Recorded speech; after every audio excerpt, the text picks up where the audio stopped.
Cześć, tu Valencianistas. Dzisiaj pogadamy o czymś, co totalnie zmienia sposób, w jaki patrzę na moją armię w State of Survival.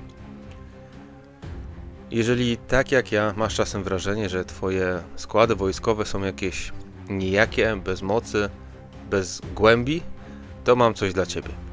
Plasma Core 18, czyli poziom plazmowy 18. To nie tylko kolejny poziom ulepszeń, to punkt zwrotny. Serio. I nie mówię tego lekko, bo kiedy zagłębisz się w statystyki i realny wpływ tego poziomu na twoje marsze, zaczniesz patrzeć na swoją piechotę, bo piechota jest jakby tematem dzisiejszego wideo, z zupełnie nowej perspektywy. No to zaczynajmy. Na wstępie, dlaczego piechota? No bo wiem, że są gracze, którzy kochają swoich bohaterów jeźdźców czy łowców, ale piechota to kręgosłup każdej armii.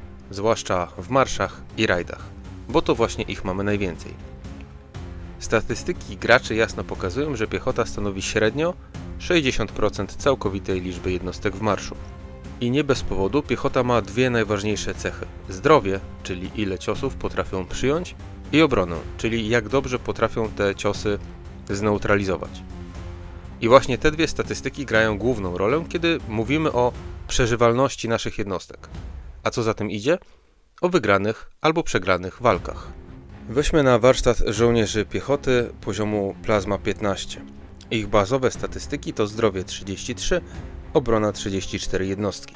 W momencie, gdy ulepszamy kwaterę główną i budynki oddziałów do poziomu Plasma 18, te liczby podskakują odpowiednio do zdrowie 36, obrona 37.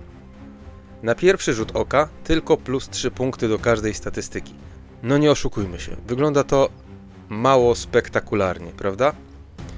Ale teraz uwaga, to jest statystyka jednej jednostki, jednego żołnierza.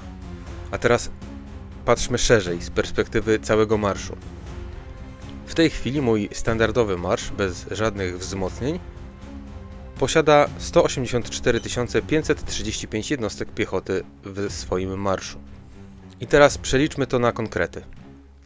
Te plus 3 punkty zdrowia i te plus 3 punkty obrony pomnożone przez 184 535 żołnierzy dają plus 553 605 punktów zdrowia i plus 553 605 punktów obrony. Razem jest to 1 107 210 punktów więcej surowych statystyk defensywnych. I to już nie jest kosmetyczna zmiana. To jest potężny upgrade, który realnie wpływa na wynik każdej walki. Co to oznacza w praktyce? To znaczy, że po ulepszeniach twoja piechota po pierwsze wytrzyma więcej, mając więcej punktów zdrowia każda jednostka będzie żyła dłużej i przyjmie więcej obrażeń. Po drugie zabezpieczy resztę marszu, bo piechota jako pierwsza wchodzi w kontakt z przeciwnikiem, więc chroni twoich łowców i jeźdźców. I po trzecie pozwoli ci przez to dłużej utrzymać pozycję w rajdach, w walkach PvP, a także w wydarzeniach takich jak rajd na rezerwuar, bitwa o flagi czy Azur Tannheist. To wszystko oznacza więcej czasu na zadawanie obrażeń przez twoich łowców, więcej przeżywalności i więcej zwycięstw. Ale pamiętaj, że Plasma 18 to nie tylko zmiana cyfr. Jakby ubrać to w wielkie słowa, to byłaby to nowa warstwa strategii. Dodatkowo buffy działające procentowo zyskują jeszcze więcej, bo bazują na wyższych wartościach. Bohaterowie oparci o wzmocnienie defensywy, tacy jak Agent 47, Rita czy Stacy, zyskują jakby nowe życie, bo ich umiejętności lepiej skalują z mocniejszą piechotą. No i synergia z behemotami, szczególnie tymi wzmocnieniami dotyczącymi obrony i zdrowia, robi się jeszcze bardziej zauważalna. Więc im mocniejsza baza, tym potężniejsza synergia. I procenty, które dotąd dawały mało, dają teraz realne boosty, które mogą przesądzić o losach bitwy czy wyników Survival Royale. Gdybyście zapytali mnie, czy warto inwestować w Plasma 18, to powiem zdecydowanie tak. Ale trzeba robić to z głową. To znaczy, jeżeli chcesz zyskać jak najwięcej z tego poziomu, z tego osiągnięcia, to zacznij od budynków wojskowych i kwatery głównej, bez żadnych budynków pobocznych i skup się na piechocie.